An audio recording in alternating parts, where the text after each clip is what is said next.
think that works. So once again, welcome back to anybody watching. We've got Brick Astley here, one of the administrators at Realms Beyond and the creator of this game, going to be joining us. And I've heard the chat says that it's really echoey, but hopefully that you guys won't mind hearing that. I'm interested to hear his thoughts as we play through this, not just through the chat. The last thing that happened was that England was taken out. England was killed by France at the end of that. So end of the 100 Years' Wars, we were referring to it. And other big wars. So the wars that are going on right now, I'll just list the wars we have going on right now. We have the biggest war is between Japan and Mongolia. They're like two of the big powers, and they're at war, and it looks like Mongolia is winning.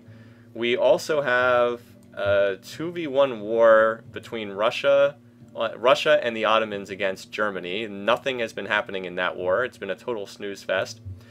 We also have Ethiopia has been in the process of cutting up Arabia, and that war has been going on for quite a while, but Ethiopia just recently got the key breakthrough and captured Arabia's capital. So that war looks like it's going to be winding down, and Zara looks like he's going to be the victor in that war. We also have some random other wars going on between smaller powers. We have a war between Greece and the Holy Roman Empire. Holy Roman Empire is attacking Greece right now, and no cities have changed hands. The Byzantines are at war with the Babylonians. We've seen very little happen in that war. And the Khmer are at war with Sumer randomly as well. So in kind of random stuff, but we have like 6 or 7 wars going on right now. Did I miss any, Brick? Can you think of any others? I think the others are all wrapped up. Yeah, that should be all of the wars, at least that I can remember, because America and Spain made peace right before the end of the stream last night. Oh yeah, that's right. They made peace. And then the one between Maya and Brazil/Portugal, I think they signed peace too. Yeah, they're at peace now. Okay, cool. All right, so let's keep advancing the turns and let's see what happens.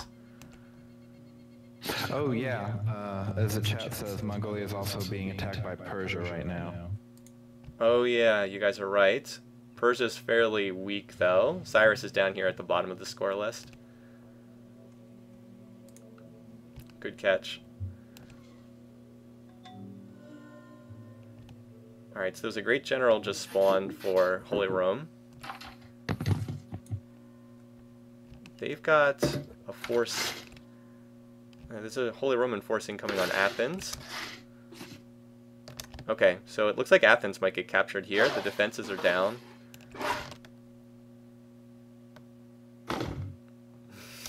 Brick's doing some stuff on his end. Looks like they've got a war elephant, a catapult, spear archer. Yeah, I think that Charlemagne is going to capture this. He's got some beat up. Well, if he moves up this stack. Everything okay over there? Yeah, sorry about that. I think that's the one thing about using the phone for a microphone is if you take the phone anywhere, suddenly you start hearing feedback. Yeah, I'm trying to get it set up, get it placed so I don't have to hold it the whole time. Oh, no worries. So yeah, Persia did attack Mongolia, but Persia they attacked this city here, Samarkand, which has city walls, and it's got like a bunch of spears and archers on defense, so didn't do anything. And Mongolia has been concentrating pretty hard on attacking Japan, from what we've been seeing. Zara has yet to move out his stack. It's just healing from attacking at Mecca. I do have to make a note. You said earlier, I'm the creator of this map. I don't feel like this is a map I should credit for creating as much as some sort of Frankenstein mishmash type of thing. It wasn't a very lovingly tended for map like some of the multiplayer maps and stuff that I've worked on in the past. So in other words, we can't blame you, basically. It's not my fault, I promise. It's a really interesting map. It's been a lot of fun running this so far. So the Byzantines want, or Hammurabi wants help in his war. No surprise there. Let's see. Charlie's still trying to break through here at Athens. Doesn't look like there's any huge stacks advancing on the map right now. Oh yeah, and we forgot. There's also another war. Hannibal's at war with Mansa Musa. Totally forgot that one. And he actually captured a city relatively recently. So we didn't miss one. That is right. So I noticed again that the war elephants only have 7 strength in this mod. Are there any other like balancing changes that are noteworthy that you can think of off the top of your head? I know almost nothing about this mod. There might be a few. I can take a quick look and see if I can find any. I want to say I think Rome's Praetorians are a bit nerfed, although we're not really going to see that since Rome really isn't attacking anybody right now. I want to see if this attack between Khmer and Sumer is going to do anything. I don't know. They've bombed out the defenses down here at Kish. So I'll be curious to see if anything happens. In terms of tech levels, most of the AIs are in the Middle Ages right now. Oh, hello, look at this. So Gandhi just popped up to ask if I would trade his world map. And Gandhi is apparently the worst enemy of 6 other leaders: Gilgamesh, Mao, Pakal, Shaka, Suryavarman, and Willem. They all have Gandhi as their worst enemy. So that's not a good sign for him long term. Yeah, I would not want to be in his position right now. Gandhi, of course, having such high peace weight that all the low peace weight leaders hate him.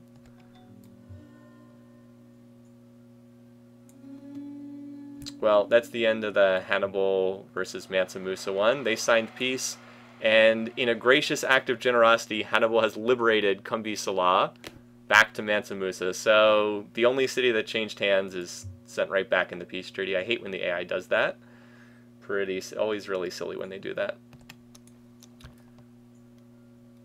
When I've run previous run-throughs of this game on older versions of the map, some of the same wars seem to pop up multiple times, and Mansa Musa and Hannibal is certainly one of them. They'll probably end up getting back to war until one of them's dead at some point in the game.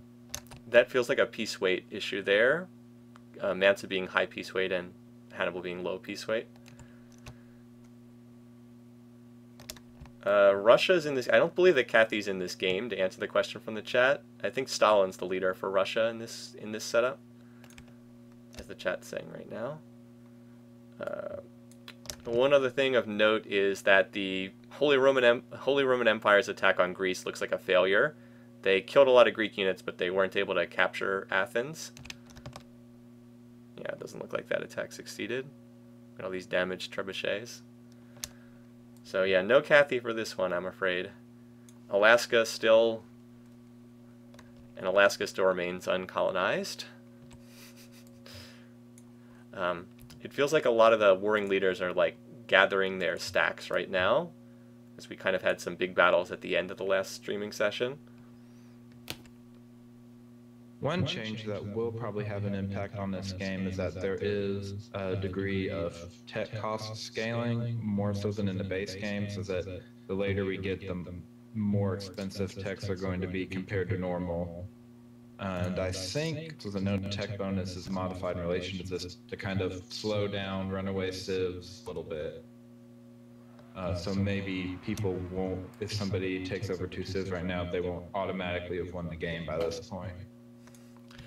Well, Napoleon, you'll see this in a minute, Brick. Napoleon just liberated Nottingham back to the Celts because it was culturally pressured by them. So that final English city that was captured was gifted over to them. So that was not a very smart decision. So France went from having 7 cities to having 5, and the Celts went from having 3 to having 4. So a little bit more balance up there. Yeah, in the first session, Korea and England were the ones who died. Answer that question from the chat. Well, we also have a city that might be changing hands on the Khmer-Sumer front. Some really damaged units here. Look, there's heavily damaged units in that city. Not much left there.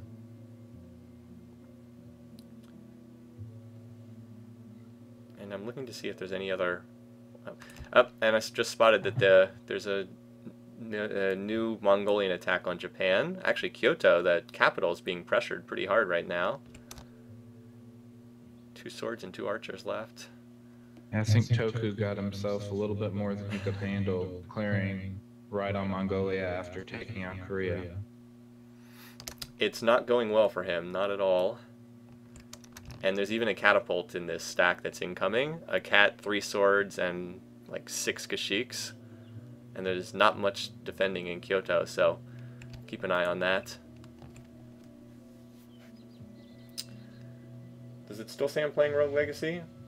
I think the AI can raise cities, but I very rarely see the AI actually raise any cities when playing through this game. In all the Civ4 AI Survivor games I've done, I have never seen them raise a city, even one time.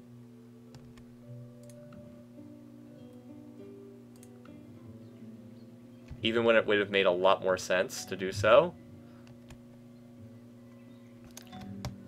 Yeah, look at all those Kashyyyks. They're all promoted flanking too.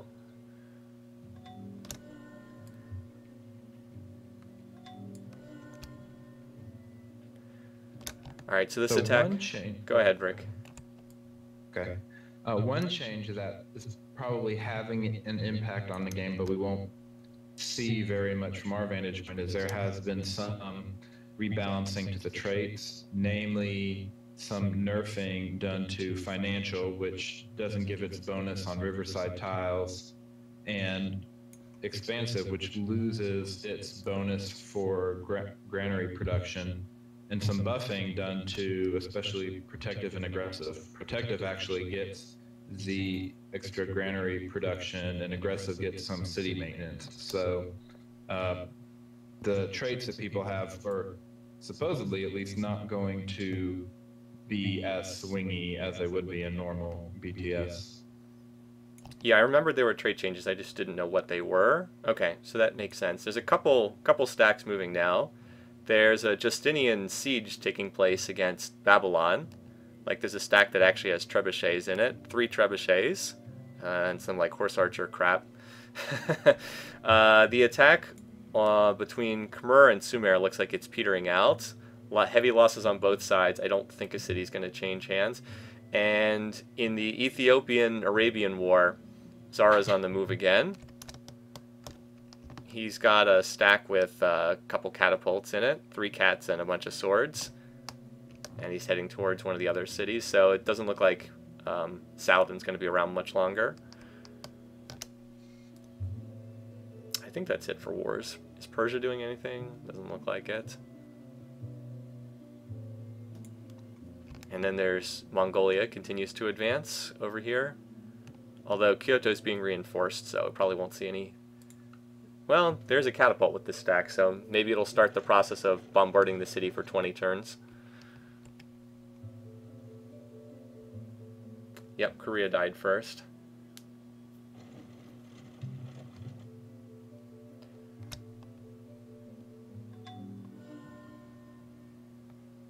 Oh, never mind. All the Kashyyyks attacked Kyoto and just died, doing nothing.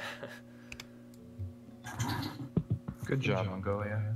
There's also a fresh battle between Greece and Holy Rome. Holy Rome's come back with like 8 trebuchets and maces. Apparently, this is the first time I've seen someone using maces, so apparently Holy Rome is one of the tech leaders, I guess. And there's now trebuchets and maces. Oh, we got a new war, too. I don't know if you can hear the war sound effect. Napoleon's declared on Isabella, so Izzy is probably not long for this world.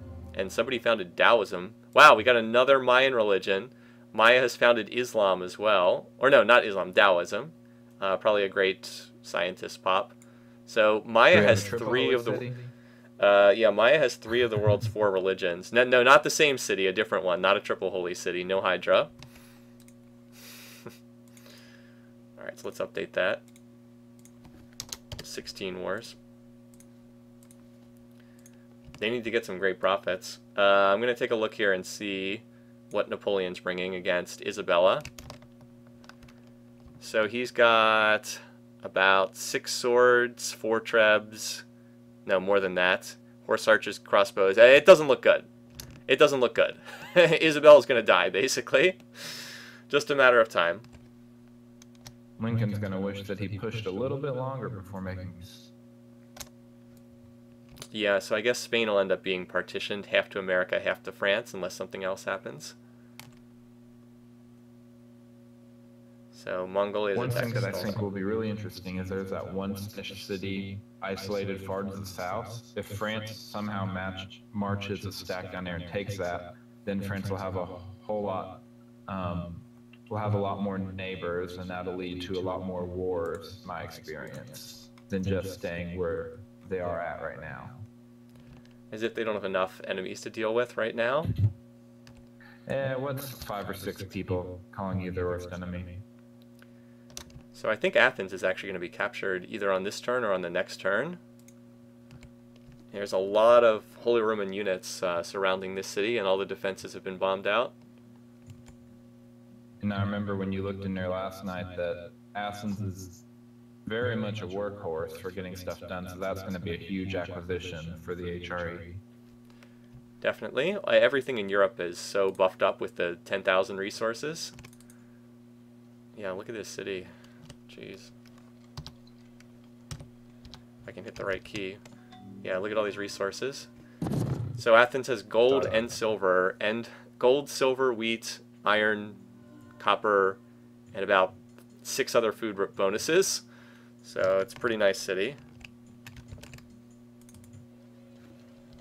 What's left in here? Yep, there's nothing left. Nothing left in Athens. It's definitely going to get captured.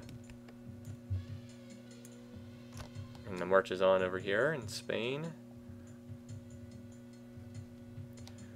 Wow, in addition to Napoleon's main stack, he's got a second death stack prepping back in his territory with like 8 more horse archers. Not looking good for Spain. Alright, Japan and Mongolia is pretty quiet right now.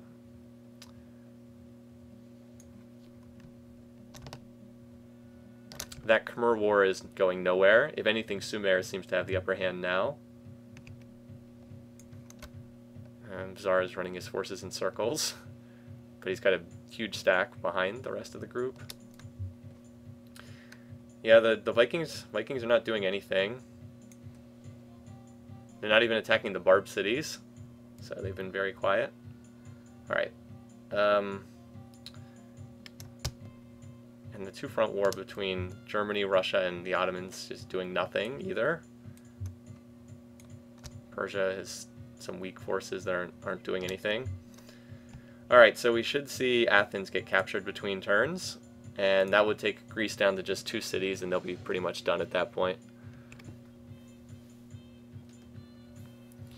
Hi there, Spreek. Yeah, this is every civilization. It's not every leader. So there's 34 civs in Civ4, and there's 52 leaders, and we have all 34 civilizations, but some of the ones with duplicate leaders are not in the game.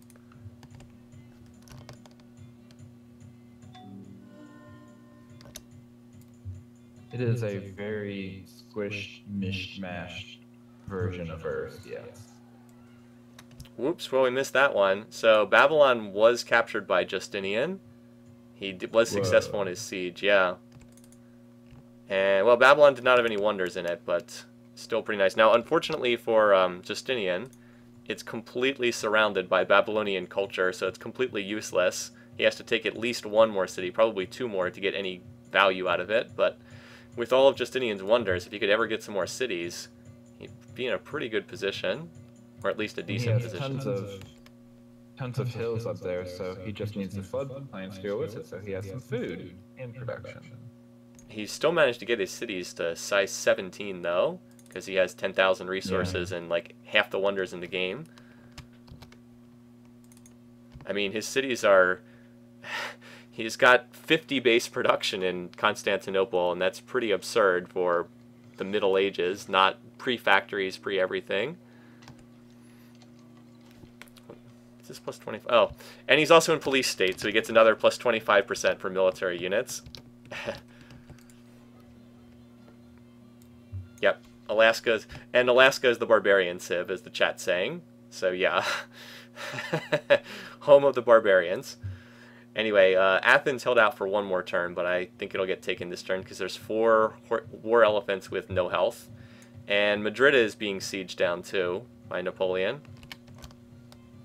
There's a lot of fodder in Madrid, though, so it'll probably take a couple turns to chew through all the units. They're all outdated, but they still have to be killed. Oh, here. Alright, so it looks like Zara is finally trying to get his act together, but he'll have to put Baghdad under siege.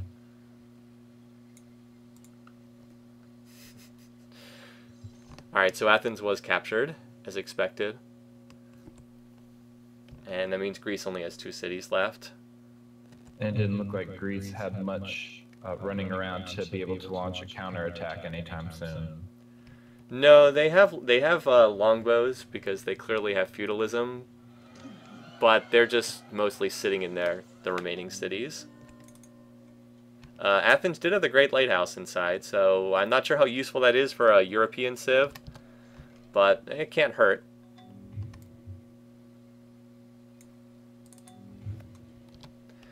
Did this mod change the Great Lighthouse to +1 trade routes instead of +2? I mean, it's not a key wonder on this map or anything, but I think I remember some discussion on that. I think that might be the case.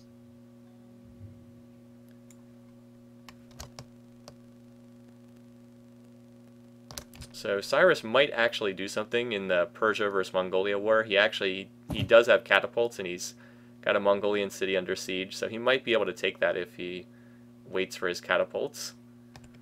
Keep an eye on that long term. One of the original poverty point candidates. And another candidate for the real poverty point. Yeah, Mongolia seems to have stalled out a little bit in their war against Japan. Maybe the two-front thing is starting to impact them a little bit. The other two-front war continues to do nothing. Yeah, no city's going to change hands there. Mongolia can hold Osaka long enough to get to a peace treaty, though. That's still going to be good for them long term, I think. Yeah, definitely. That'd be huge. That's one of the. I mean, I think that's the second Japanese city. Yeah, that was their second one, right? Right.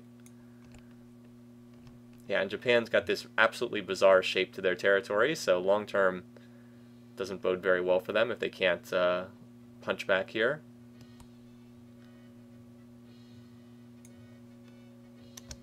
Also, Madrid is just about done for. Napoleon didn't even wait to bombard the defenses. He went in with 20% still left, and he killed just about everything. Yikes. So there's low health, what is it? There's 2 low health swords, 3 low health axes, and a chariot. Yeah, that's not going to last. This city will probably get captured on this inner turn, or barring that, the next one. And Napoleon has a second death stack up at the top of Spanish territory, so he should be able to roll through without too much trouble. Yep, so Madrid got captured. As long as he doesn't give like 2 of those cities away due to culture, then he might be the front runner. So here's Gandhi, worst enemy of 7 other leaders. I think he added another leader since the last time I looked at this. I think Hannibal got added or something. Weird. Yeah, Gandhi is not well liked.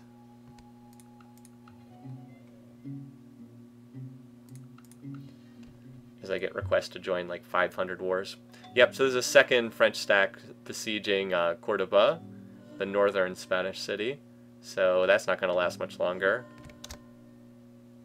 Only 1 trebuchet though, so it might take a while to bombard the defenses. Take a quick look at Madrid. So Madrid has like no infrastructure, but it does have 3 great generals merged inside as military instructors, so that's kind of nice. That's a lot of great generals. Apparently the AI almost never creates, uses great generals to create super units. They almost always merge them in as specialists, so you end up seeing, especially if somebody's been at war for a long time with few cities, they'll just merge them all in one city, and you end up with like these ridiculous capitals. Yeah, this doesn't look good for Genghis Khan here. I think he's going to lose this city if this war goes on too much longer.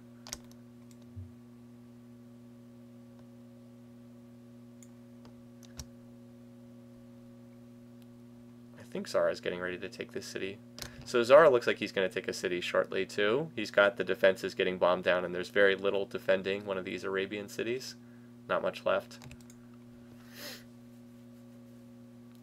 Gandhi stole his wife. He just wants to fit in. So we're starting to see some consolidation. The weak civs are being pruned away. The weaker civs are also falling behind a bit in tech too.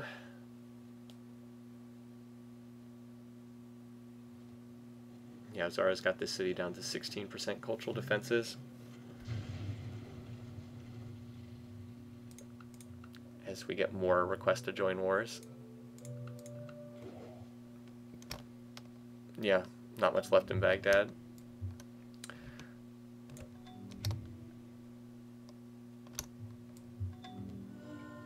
Napoleon's healing up.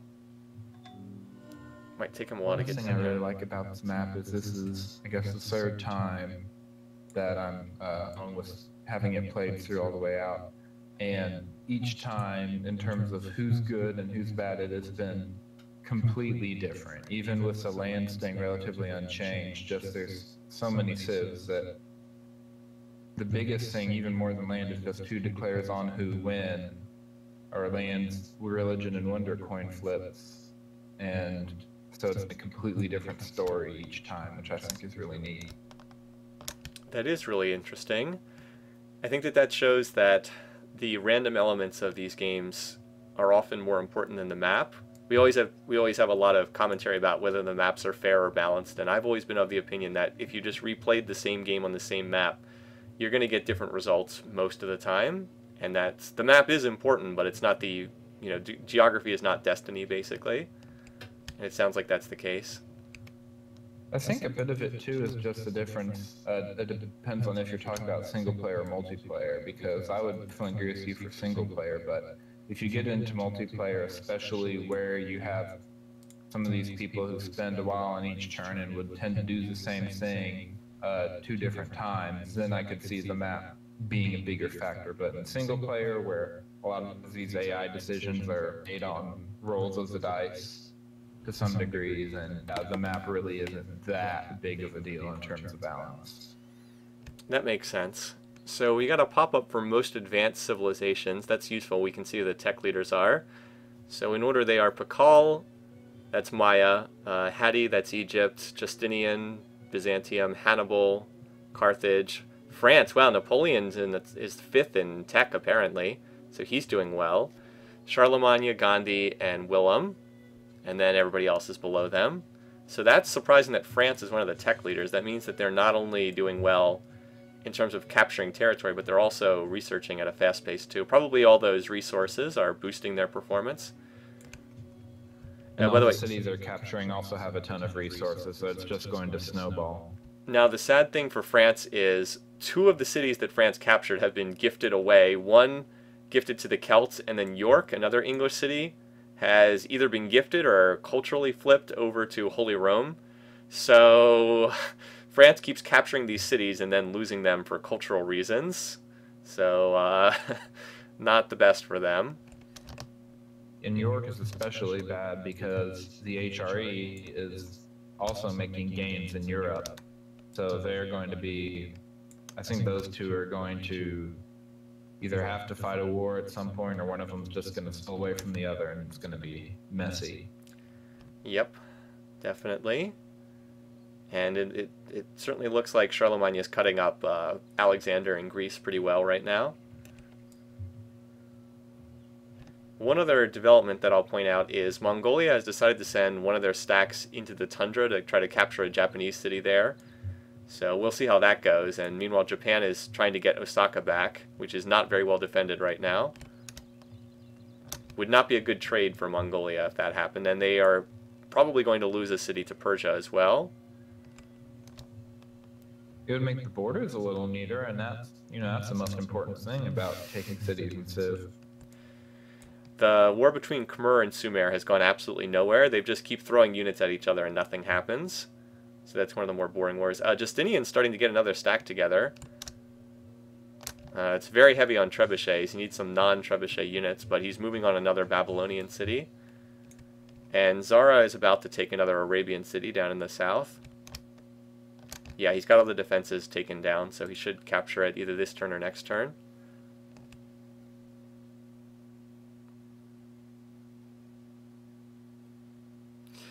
So to answer a commentary on Wet Bandit's little comment, the AI is really bad at chopping down forest. they like take forever to cut down forest. All right, so Baghdad was captured, and that means that the Arabs have only one city left, so not likely to last too much longer. They were probably going to be the next one eliminated. I think Spain, with its one city down in the south, will last a little longer.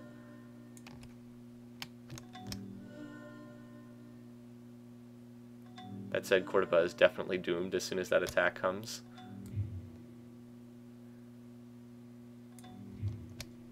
Yep, just one city left, with just a couple of archers and axes.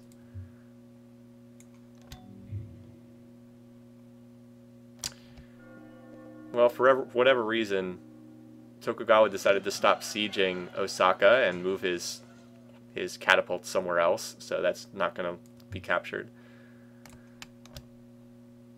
But the Persians are almost certainly going to capture this Mongolian city next turn.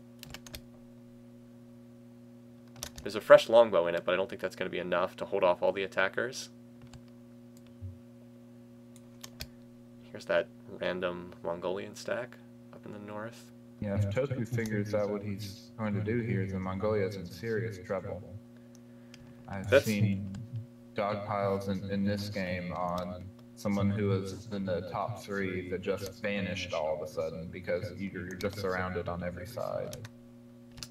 The AI can be very vicious about dogpiling in this game. By the way, a good question about whether France can even reach Spain's last city. Let's just see. So they need open borders with either Hannibal or Lincoln. Let me just check to see if they have open borders with one of those two. Okay, so we need... Now I've got to find Napoleon on this giant list. Alright, Lincoln, where's Napoleon? I'll just look for his face. Okay, here's Napoleon. Wait, no, here he is. So Napoleon has open borders with Egypt, Persia, Holy Rome.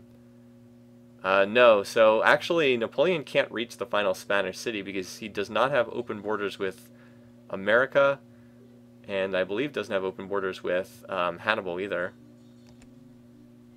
No, wait, yes he does. He has open borders with Hannibal? Yeah, okay, he does have open borders with Hannibal, so he'll be able to go through Carthaginian territory. I thought that that line was pointing to Egypt, but it must be pointing to Carthage. Your guess is as good as mine trying to read that screen. Yeah, well, I mean, it has to be Carthage because he's not in contact with one of them, and he has to be in contact with Carthage because they're literally next to each other. And it would make sense if France didn't have contact with Egypt. Yeah, so I think Hesmer's right. He does have open borders there. Needless to say, the diplomacy screen's kind of a huge mess.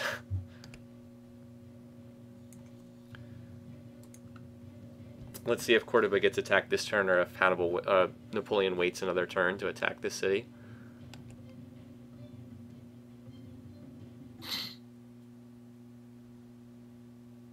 Okay. Looks like he waited another turn to bombard the defenses.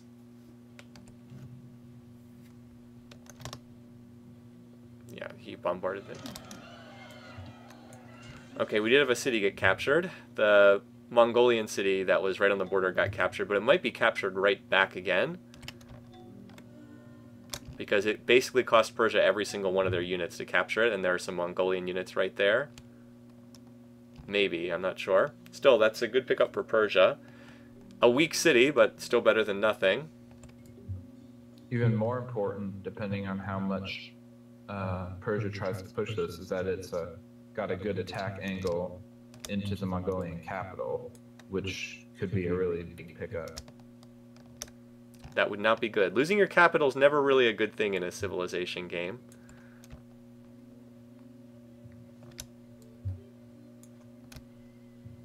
And Zara's got a stack en route to the final Arabian city, but it's going to take him a little while to get there.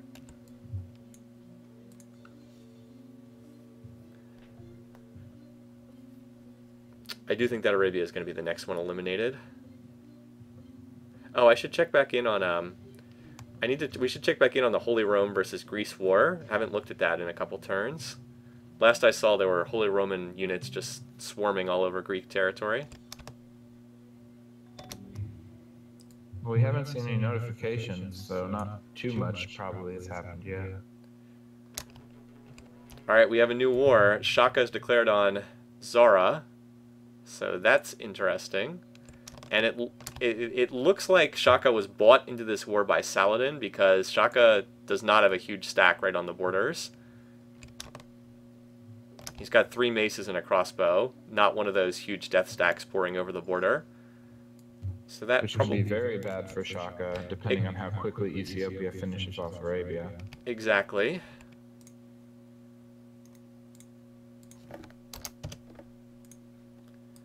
You do wonder how the AI is able to purchase someone into a war when they have 1 city left and no economy whatsoever. Somehow they manage it, though. So Persia is desperately clinging on to this city that it took from Mongolia, and the Mongols seem to be trying to take it back. But there's a lot of Persian reinforcements heading for that city, so Persia might be able to hold this. Mongolia does move first in turn order, for what that's worth. Or maybe not. Actually, I think Cyrus moves before Genghis Khan. There's a humongous Mongolian stack that's just kind of shuffling around, not doing anything. If that got sent at pretty much any city, it would capture it. Look at this stack here. It's a lot of units. But if they just wander around, it doesn't matter. Yep, Sullla, it's me and Brick Astley, who's one of the administrators of Realms Beyond and the creator of this idea. Cordoba, the Spanish city in the north, is also getting sieged, and Napoleon killed most of the defenders last turn, so he'll take it this time on the interturn. There's like a bunch of crippled archers in there. Greece is going to lose cities